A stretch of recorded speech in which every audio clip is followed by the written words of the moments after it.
Thank you very much. Si Konto no, kinsing nga ko. Ermeline. Ermeline. Salamat kay Ellen. May gabi sa kanan. Be. Sabi na sa pag-ibig. Isa ka masabuan ang gabi sa palimalay sa family. Pero kanatong tanan o sa kamay ang gabi tubikan kay ang Diyos ng hatag ka datong kinabuhi ang kagalitan na. Amen. Ang sentimento sa mga awit ang hatag ng atong inspirasyon na kita naghantaw mo sa kalugar. Naghantaw sa Pinoy sa Kuran na dito, wala na sakit, wala na kabulaanan, wala na panag-away, wala na gira. Ang gabaw sa tanan, wala na mamangkay. Pero kining kalibutan nga itong ipuy at temporary ranik. Kita tanan, tumalabay ng ang atong kinabuhi o siguro, pero ang kamatay ng sigurado. Apan ang atong Ginoong Jesucristo, pinagi ni San Pablo, nag-ingon siya sa Philippians 2:5, live the mind of Christ daily. Ano kinahanglan nato ang mind of Christ? The behavior, the attitude, or the character of Christ. Because kung wala tayo mind of Christ, satanic mind din nasa tuwan. Wala lang siya. So that's why kung natin mind of Christ, to live is Christ, to die is gain. So ang kamatay yung kailangan siya. So instead of condolences, it's a congratulations.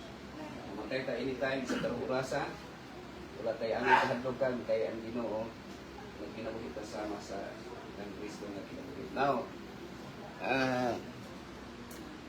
muna ko i-share sa inyo ang mga igsoon. Muro na isip chaplain sa Adventist Hospital.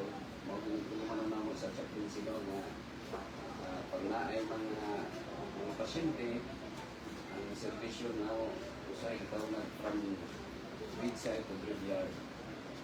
So, amo nang actually, alas 3 karon sa kadlawon, mula kami padulong sa Sarangani. Kung nakabantay mo itong naayati nga nasunog. Nasunog ito, kinagdala ito o kanang mga goods para ihatod sa mga na biktima sa mga linog. Kaya ang Sarangani banda mo i-visit sa linog, no? Kanya, may gani kay naay mga pastor nga nagsakay ato, na-rescue sila kaya wala pa madungagan o kamatay ang pastor. Nari pastor nga si Dinison, no? Leonardo. Karon sa ato ilubong karon, nalubong na kaniya, no? So baka noon pa pero namatay siya. Now, wala gipilit sa kamatayon. No? Ang tanang tao mamatay yun. Siguro nauna lang. Ya dili man seniority ang kamatayon. Wato naka-great kaniya. O kundong kanang congratulations sa si Mambita na abot o 80. Gani, 88. Gani ang Bible sumala sa 19 verse 10 linha sa Psalms naging to 70. And by reason of strength, siguro dili magsigarilyo, dili mag-inom kape o coke, taas pa ang edad. Maputag 80. Mamatay dito sa bisaan, no? So that's why nato i-share sa inyo ha. O nagpasalamat ko nga sa pagtawag ni Pastor Brian dito mi sa padulong sa Sulats. Kanang Sulats mo nang mga nitibo nga naay mga 12 tribes dito nga mga estudyante nga kuanggil maglisod yun og pagkaon. So ang Aperong Fellowship Center Adventist Hospital nag-adto mi dito, nagpuyo may weekend. Bugnaw kayo dito, full ang air condition, murag na ata sa China, dito nawa. O niya, lipay sila nga, dala ng bugas. Kaya kanang mga sulans at mga lumad man doon, tagsara na sila, sa usarap kadaw, usarap na sila magkakaon. Hindi sila magkadako, upamoy hiaras, o kanang mga pinaw. So, mga 200 plus ang estudyante ron dito. So mo na nga ganahan po kumato kaduhan ako nagkato kay mura po siya na sa Holy Land, mura po siya na sa Israel. Tanaw kami ni Pastor Brian nakatuman mi sa Jerusalem. So maulyod ang iyang kurma, no dalan o kanan kinaan. Now din ako lang i-share sa inyo hanganong na may Bible. So kaya mo nako ang Bible is a narrative or story sa mga kaagi sa mga katawhan. Ang Bible. Baga ba ang Bible ni Ma'am Michelle? Dina. Baga ba ang Bible ni Ma'am Dina, Ma'am Merly. Ma'am Biwa. Biwa. Ma'am Biwa. Ang mga Chinese yung pangalan, no? Baga ba ang Bible ni Chris? Michelle. 6 books lang siya. Actually, sultihan na ako, mas baga pa akong naong. Lagi, tinudan na yung pagka-istorya. So, okay na mo nga, maka-live ni siya. Live. Okay na mo nga, okay na mo nga mag-live ta. Actually, ang Bible ni Chris na tayo. Ako lang isulti sa inyo nga na ay literal ni siya ang atong kahimtang sa kalibutan mura siya o kanang nakoy ballpen diri okay ra mo illustrate ko gamay nakoy illustration diri nga para at least makahatag ko gamay nga informasyon regarding sa Bible karon pala nato ni himuon ha pero mura o nahunaw na aron din ako meron quick move lang ni siya kaya para nga, well, ini ganing numero nga akong isulat ha. Usaron ni siya ka numero. Ah, dili last to na. Oh. Last one man. Ay ni pagtig last to ha. Kini usaron ni kung numero ang akong isulat. Unsa ni nga numero? Unsa man na? Di mo makita na mo. Adi Na, di ay. Diyan na lang. Dili naman sika. So 9 yung nakita. O may, Pastor Brian, unsa mga number? kung ako mo tanaw, 6. So, actually, ang inyong nakita, barugan ninyo kung unsa inyong nakita. Imulana na siya, walay ang tao, walay unang nga away. Kay, kung unsa iyang nakita, mo may yung barugan. Pero sultihan na ko, ang number, isa ra ta number na, numero na yung bilang. Pero ang tao nagpipili na 96. Mga na 9 ito, 666. Antikristo. Kaya ang 9, that is divine number. That is, ako anan ko nga GP. Saan ang GP? God's prescription or God's principle. Sa diyan nakasala ng tao na PI. Ano ng PI? People's Intelligence or People's Initiative. So, ano na siya? So, ang Bible, ano gano'n siya? Nipis lang. Exodus 20 ang God's principle. O saan nakabutan sa Exodus 20? Hulo ko sugo. Ang 10 commandments of God. So, mao ang prescription. I-prescribe sa Ginoo ang iyang karakter. I-prescribe sa Ginoo kung unsa itong sundon. Pero ang tao nakasala na people's initiative or people's idea or people's inventions or people's intelligence. Sana siya. So, ngano na baga ang Bible? Is a narrative sa mga nagsupak o sa nagtuman sa sugo sa So, Ginoo. sa magaling salita, Pastor, kung matuman mo ang 10 commandments sa Ginoo, ibal na kung ba na Kristo, sa matuman ang puno. Okay. Sumali ha? Ako na yung plan. Mamday na. Ang 10 commandments, mauna sa karakter sa Ginoo. So, pag ingon sa Ginoo nga, do not kill, that is his character. That is prescription of God. But because man committed sin against God, nagbibili na si Cain, iyan ipatay si Abel. So, pagpatay ni Abel, pagpatay ni Cain kang Abel, so, sulat ito. Si Goliath, ipatay ni David. So, nasulat ito. So, people keep on killing. Saan na siya? So, mo na nakabaga ang Bible. So, kaya gisulat man ito. Pag ikaw sa Ginoo, do not commit adultery. Pero kabut asawa, ipaasawa sa Ginoo. Sarang babae, dapat usari asawa. Abana. Asawa rin sa Tagalog na. Ang lalaki, dapat usari asawa. Pero because people, na sila ilang initiative, si Abraham, nakapangasawa o nakabuntis o kilper sa ato pa nga modern time. Si Jacob, ipati asawa. So, kung atong tanawon ang narrative sa history, mo na nakabaga sa Bible. Kaya isulat na dito, ang ilahang mga ginahimo na supak sa sugo sa Ginoo. Actually, kita tanan, we are all guilty beyond reasonable doubt. Nganuhan, kaya si Jesus Christ, gumagnify niya, bisang masukot ka sa imong isikataw, nga mo imong tuntong, wanggol, buwan, nakapatay na ka.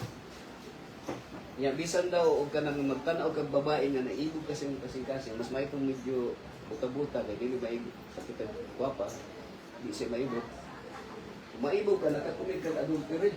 Sabihin ko say we are all guilty beyond reasonable doubt. So that's why na ay cross. Yung na may cross. Kaya ang cross is vertical o horizontal. Kung saan ang vertical relationship nato sa Ginoo? Yun si Jesus, the greatest commandment, love the Lord with all your heart, with all your soul, and with all your strength, with all your mind. And the second is like unto it, love your neighbor as yourself. So that is vertical and horizontal. So kung i-summarize na mo ang Bible, parang ganito siya, love your neighbor as yourself. Kaya kayo mag-away mong igsoon. Mag-away man kayo mag-ilog o sa kaptanan, ningon si Jesus, love your enemies. Pray for those who persecute you. Bless those who curse you. So ano na siya?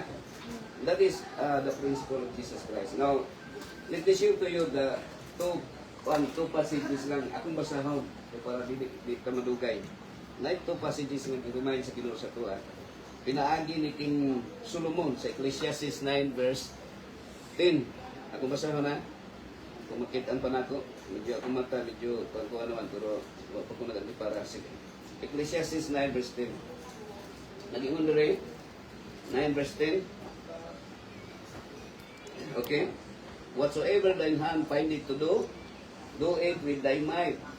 For there is no work, nor device, nor knowledge, nor wisdom in the grave whither thou goest. So, remind ka sa Ginoo, kinagi ni King Solomon, na kung unsa kang makita sa itong kamot, na maayo, whatsoever thine hand finds to do, do it with all your might. Do the best things. No? Tapos buhi pa ta, ang atong yung buhaton di ay pinakamaayo ng butang na buhaton nato. The best thing na atong buhaton. Siguro si Rene Baterbunya, ang iyang pinakadabis, maayo kay siya sa ring. Pero at the age of 19, namatay siya. So daghang mga tao nga bata pa, mamatay na. O, praise the Lord, kung maabot ka kung sinta, no? Kita kay balot kung kano sa atong mamatay. Pero maunay siya. Whatsoever thine hand finds to do, do it with all your might. Do the excellent. Kung naamay, mas maayo yun ang better sa pronunciation, maayo, better. Mas maayo pa siya sa best. Kanang, mas maayo ang better, kaya naapay better sa best. Do the better things. Or, not only the good things, but the right things. Now, ang kini nga bersikulo is a reminder nga buhaton nato ang maayo. Daghang mga tao nga kung ma-engineer siya, maayo nga yung pagka-engineer. So, supposedly, dili mangurakot or dili ma-involve sa flood control.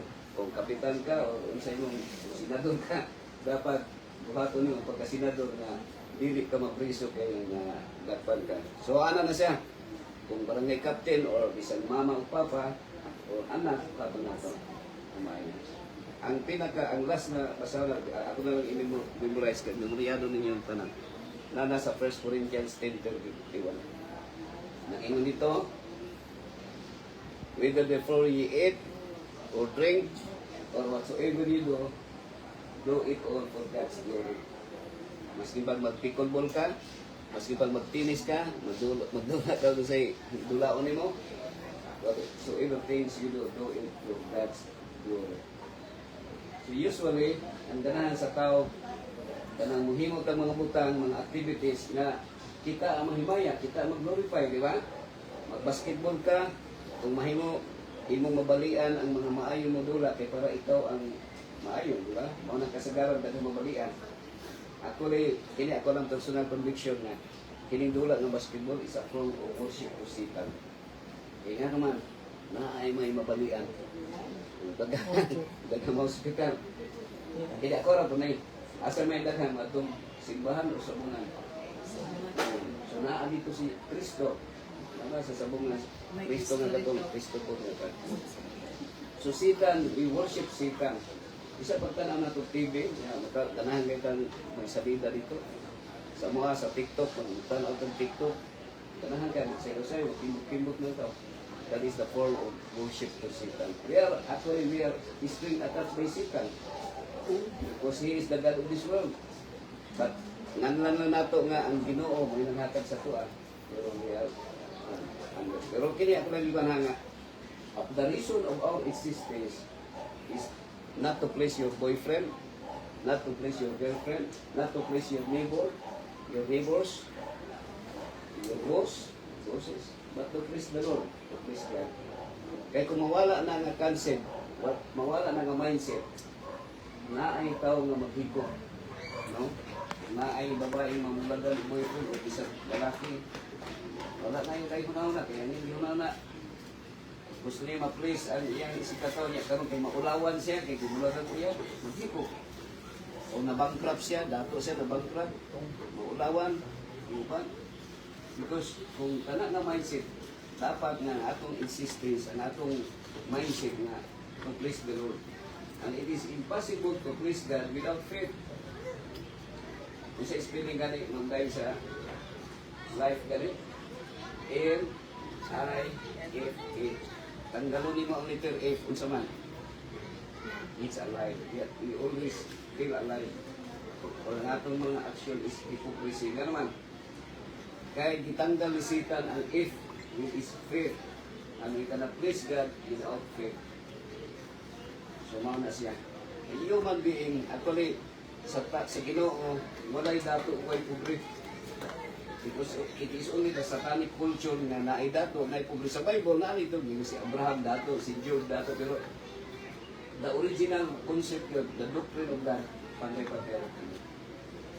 So, kita nga human usahay, wala nga natin struggle nga, gusto din nato madato. That's why kung mabasa nyo itong imo ni Baterbudyan nga, gusto din nyo madato. Pero, usahay, na ipanahon nga ang tao, mutagad lang kung dato. Kadalang manay kasi karong kiling sa akin. Kung pobre usahay, di ka mutagad ang pobre.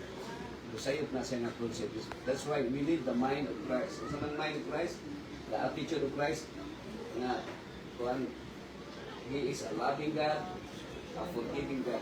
Ang tao na wala po mag-isip, dako ka, katol ka, siya wala siya ng may siya sa So, biskin pag kung saan na klase na reliyon, masagatista ka, makatoliko ka, if mo na yung kuhan, tagzon ta ka kay dako ka, ta ka tagzon kay puto ka, siya lagyan po na nag-isip na. so supposedly, if we have the mind of Christ, wala tayo pilion ng tao. We are all equal. Dili mo, pili kay, hindi pareho ni sa itong religion, sa palista ni. Ang atong pilion, maski pag kinsa na tao, makasasara man, o wala mag-sugyan man ako, nabay buutan na tao, gingon dito sa treating, no one is righteous, no one does good, no one understands God. We are all evil. Baliktad na rin ang life, si baliktad sa life, evil. Kita karong na ginhawa pa, we are all evil. That's why we only need the grace of God. We are saved by grace, not by words, not by keeping the law of God. Of course, as being saved by God, hindi na tayo commit o adultery. Hindi na tayo commit o man, kanang corruption. Supposedly, that if time will come na matinda ka, there is forgiveness, there is repentance. Kung nulsulta sa itong sala, ako lang iikwan sa inyo mga iksuan. Maski pa po siya nagtatalaotan, pero the moment na mag-listen na pag-ginawa, mangayo tagpasaylo sa Ginoo, there is only one agreement sa Ginoo na pasayloon tayo to forgive those people who committed sin against you. Mawala din na siya ang agreement.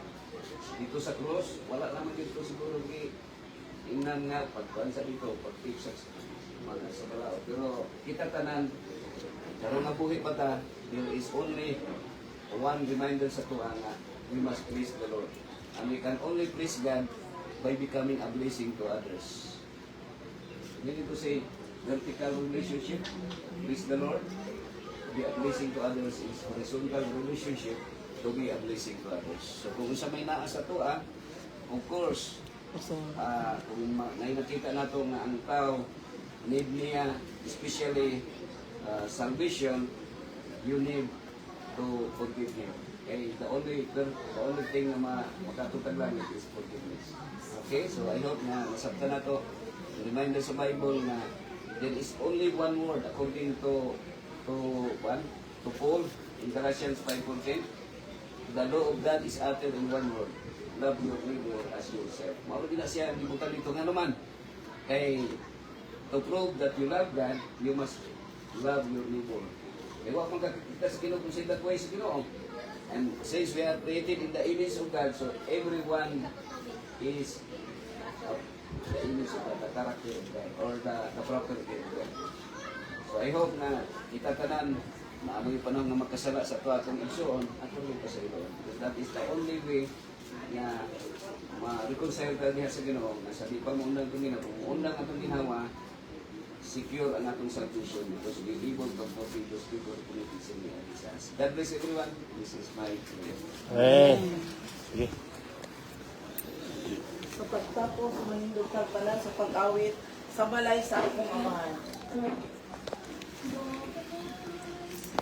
Sa balay sa akong amahan, gianda sa akong Ginoo, mga puloy anang balaan, sa tanang mga managtuong, sa balay langit doon, puloy anan sa Diyos Amahan, sa balay langit doon, magkinit anay kitang kanan, sa balay sa akong amahan, managawit kitang maglipay, way kami nga ug way pangayhay,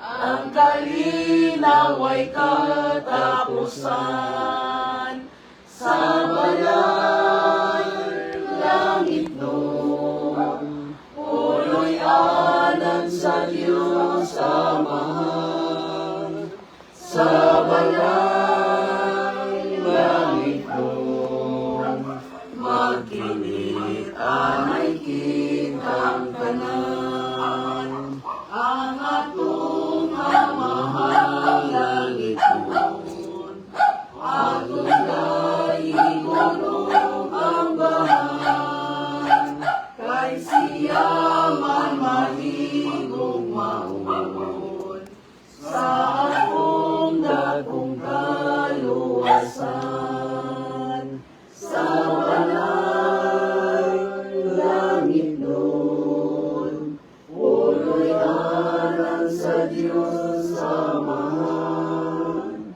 sa balay langit doon, magkinit anay kitang kanan. Among gamanan o silipan ng labusan ay basta sa salay dahil ikaw man sa labusan ang taklas ni naman ng mga pasalamat ko sa ikaw nagawan ng mga pagkawa at ang samtang kami ang mga artino na sa Diyos o Diyos ito ko kayo ng mga pulong na ang magkaroon ng pati ng mga dugay ang mga Diyos kasi nasa ang walay mga tao kung ang ilan na pinikanan biya kayo sa mga kayo o Diyos maghatag ng ako ng pampayan sa ilang bati na pag-utan sa mga kasagasin. Wala po Diyos, ito magpapangalayin kanila paghatag ng paglaong biya kay Kristo kay ikaw, ang Diyos, ang galagal ang mga bayan. Diyos, dawat lang ang mga sa children mo na sa ilo sa sala. Kaya ang pinagpangayo kung ilang ang mga Amen. Amen. Good evening.